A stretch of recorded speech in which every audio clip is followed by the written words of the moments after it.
Salam Pancasila dan salam penegakan hukum.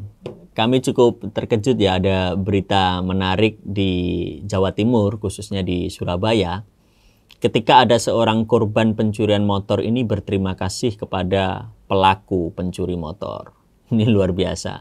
Mungkin salah dua atau salah tiga dari seluruh dunia ketika korban ini malah berterima kasih kepada pelaku pencurian. Bagaimana kisahnya? Ya, waktu itu kronologinya awalnya ada suatu mahasiswa ITS ya, 10 November itu ya, Institut 10 November kalau tidak salah, itu di Surabaya. Nah, motornya itu dicuri oleh seseorang. Nah, kemudian selang beberapa waktu akhirnya motornya itu ditemukan karena berkat kerja kepolisian. Nah, motornya ditemukan ternyata sudah berubah bodi atau berubah warna ya.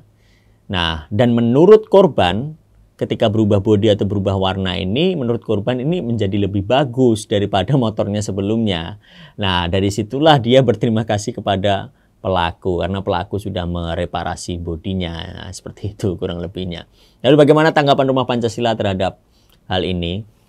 Yang pertama, kami ingin memberi apresiasi ya terhadap kerja kepolisian, sehingga masyarakat yang melaporkan kejadian ini merasa aman dan sejahtera, dan polisi itu memang benar-benar bekerja dengan setulus hati sesuai tupoksinya. Nah, sehingga masyarakat di sini tidak perlu main tangan sendiri ketika pelakunya sudah ditangkap, karena memang kepolisian sudah memberikan atau menjalankan tugasnya dengan baik.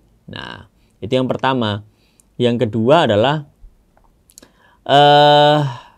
dari sudut mahasiswa ini ya, mungkin mahasiswa ini memang mempunyai keunikan tersendiri atas pengalaman hidupnya, sehingga dia bisa berterima kasih kepada pencuri motor. Tetapi bukan berarti ucapan terima kasih ini menjadi validasi orang untuk mencuri gitu, jangan sampai. Ini hanya sebagai bentuk apresiasi khusus saja ketika memang benda yang dicuri ini kembali, ternyata justru kembalinya itu lebih bagus lagi dari sebelumnya. Ini hanya kasus-kasus tertentu aja, jangan sampai ini dijadikan validasi untuk orang mencuri ya, sahabat Rumah Pancasila. Itu yang kedua.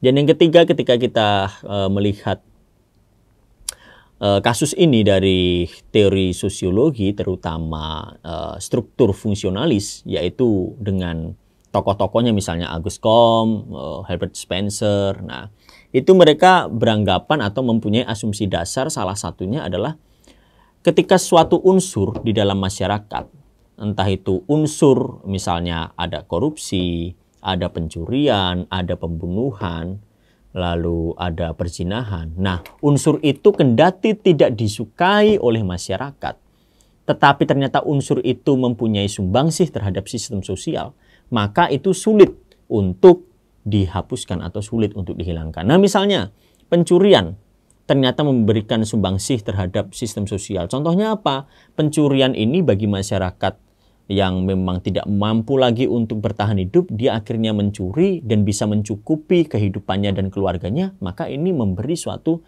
sumbangsih terhadap sistem sosial. Ternyata dari mencuri ini kemudian mereka bisa melangsungkan hidupnya secara sosial. Nah, ini unsur-unsur yang seperti itu sulit untuk dihapuskan dari kehidupan.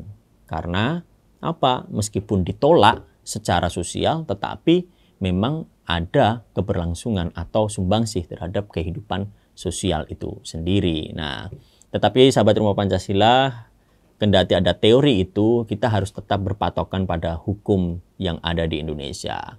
Hukum yang ada di Indonesia sudah melarang bahwa mencuri itu akan mengakibatkan orang dipidana. Dan mengakibatkan orang juga sebagai korban itu dirugikan secara material maupun imaterial.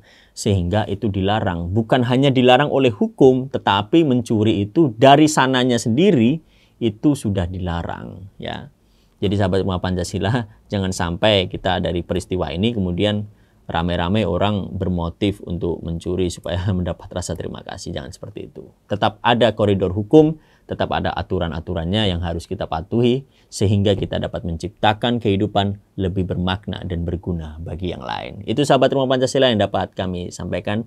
Jangan lupa tonton terus video Rumah Pancasila, buka mata, buka telinga, dan buka hati kita. Salam Pancasila dan salam penegakan hukum. Melapangkan alunan